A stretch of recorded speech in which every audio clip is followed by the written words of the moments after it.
घर का सुकून पार्ट 4 आज रात में अपनी अम्मी के साथ, क्योंकि कल तो मेरा अबू आने वाला था। फिर मैंने सोचा कि अभी जाके अपनी अम्मी से यही बात करता हूँ कि आज आप मुझे टाइम दें। मैं ऊपर अपने घर आया तो वो अंकल मेरी अम्मी के साथ बैठा नाश्ता कर रहा था। फिर मैंने सोचा कि ये जाए तो मैं अपनी अम्मी से बात करूं कि आज रात मुझे करने दो, क्योंकि कल तो मेरा अबू आने वाला था। और फिर मेरी अम्मी कहना लगी, जाओ दोपहर के खाने का कुछ ले आओ। फिर मैंने अम्मी को किचन में बुलाया। मैंने कहा, अम्मी उधर आए, मुझे आपसे बात करनी है। वो अंकल वही कमरे में बैठा रहा। मेरी अम्मी आई। मैंने कहा, अम्मी कल अबू पहुंच जाएगा, आज शाम को लाहौर से रवाना हो जाएगा। मेरी अम्मी कहना लगी, हाँ मुझे भी पता है, आज तो तुम भी गुज़ारा कर लो, उस अंकल को यहाँ पे रहने दो, मैं आज जी भर के उससे सुकून लेना चाहता हूँ।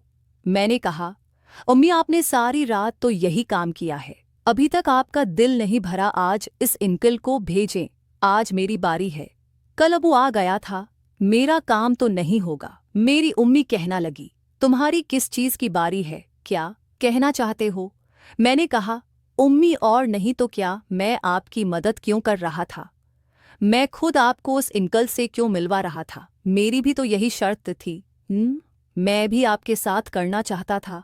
मेरी अम्मी कहना लगी, ये तुम क्या कह रहे हो, ऐसी बातें कोई अपनी अम्मी से करता है क्या? मैंने कहा, करता नहीं है, मैंने आपको मिलवाया है ना उसके साथ है, जब मैं इस तरह का काम कर सकता हूँ।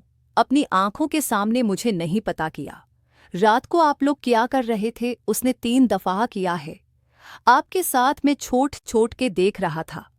फिर मेरी अम्मी कहना लगी, ये उम्मीद नहीं थी तुमसे। मैंने कहा, अम्मी ये तो बात आप छोड़ ही दें, बस आज जैसे तैसे करके टाइम निकालें, कल अबू आ गया तो फिर मुश्किल हो जाएगी। मेरी अम्मी कहना लगी, मैं तुम्हें टाइम बिल्कुल नहीं दे सकते, चाहे मुझे कुछ भी करना पड़े। और फिर मैं तो परेशान ही हो गया, क्योंकि मेरी अम्मी तो मकर गए थे। फिर मैंने अपनी अम्मी से झूठ बोला। मैंने कहा, अम्मी की रात को मैंने आप लोगों की वीडियो बना ली थी, अबू आएगा तो मैं वो वीडियो अबू को दिखाऊंगा। फिर मेरी अम्मी टायर गई, कहना लगी, तुम इस हद तक चले जाओगे, मैंने सोचा भी नहीं था। मैंने कहा, अम्मी छोड़ें इस बात को, आप मेरा काम करें। अब मेरी अम्मी का लहजा नरम हो चुका था, वो मुझसे मोहब्बत से कहना लगी, अच्छा तो मैं काम करो, आज रात तो मुझे उसके साथ गुजारने दो, क्योंकि कल तुम्हारा अबू आ जाएगा तो इससे मिलना मुश्किल है। मैंने कहा, अम्मी आप बेफिक्र हो जाएं, मैं कोई ना कोई रास्ता निकाल ही लूँगा, ये मेरा वादा रहा, मैं आपको उससे मिलवाता रहूँगा।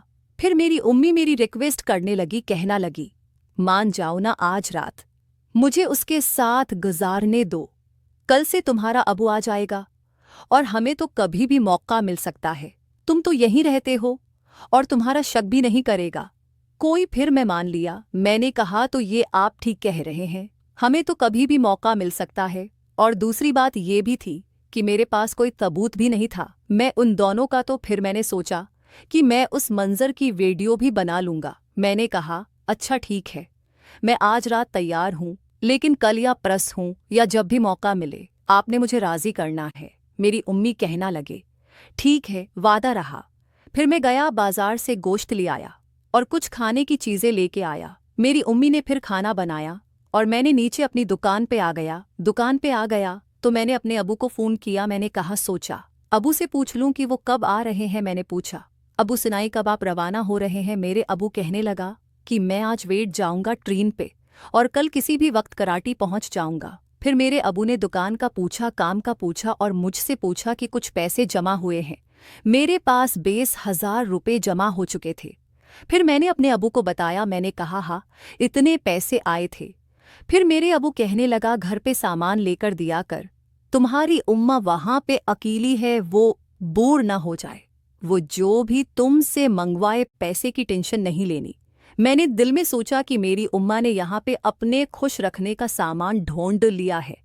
फिर मैंने कहा, हाँ ही अबू आप बेफिक्र हो जाएं, मैंने अपनी उम्मा को यहाँ बोर नहीं होने दिया है।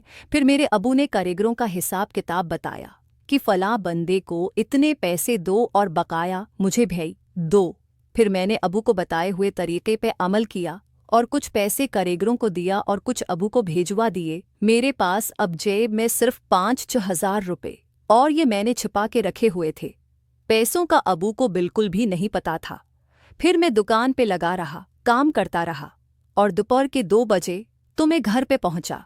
घर जाके मैंने दरवाज़ा बजाया, दरवाज़ा खोल नहीं रही थी। मैंने 2-3 दफ़ा बजाया। अबू मुझे पता चल गया था कि शायद मेरी अम्मी इंदर उस अंकल के साथ। फिर मैंने ज़ोर से बजाया था। वो अंकल दरवाज़ा खोलने आया।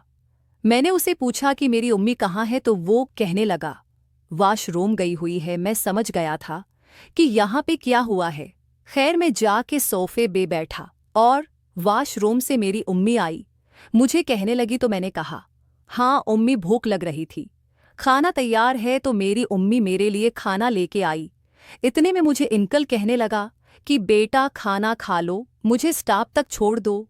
मैं दिल में खुश हो गया क्योंकि मैं तो समझा था कि ये यहाँ से जा रहा है और रात को वापस भी नहीं आएगा।